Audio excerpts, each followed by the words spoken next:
দেখো সকালবেলায় সবাই কাজে ব্যস্ত, আর আমার ডোডোবাবু মনের দুঃখে এখন একা একা সোফার উপরে শুয়ে আছে। কেউ ওকে অ্যাটেনশন দিচ্ছে না, কেউ খেলছে না। কি হয়েছে বাবা, মন ভালো নেই? সবাই ব্যস্ত, তুমি একা একা হয়ে গেছো তাই?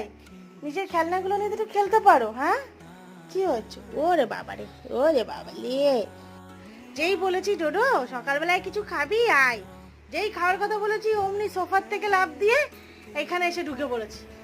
কিভাবে ঘরে বসে থাকো, কিছুতেই খাবে না।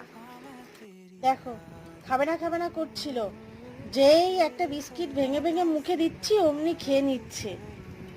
এত যে নকরাবাজি হয়েছে না কি বলবো, সব সময় খাওয়া নিয়ে নকরা করে। নাও, দেখেছো, যেই ভেঙে ভেঙে দিচ্ছি টুকটুক করে নিজে নিজে নিয়ে খেয়ে নিচ্ছে, কিন্তু নিজের প্লেটে যদি আমি ভেঙে দিই সেইটা খাবে না। ওকে সব জিনিস হাতে করে খাওয়া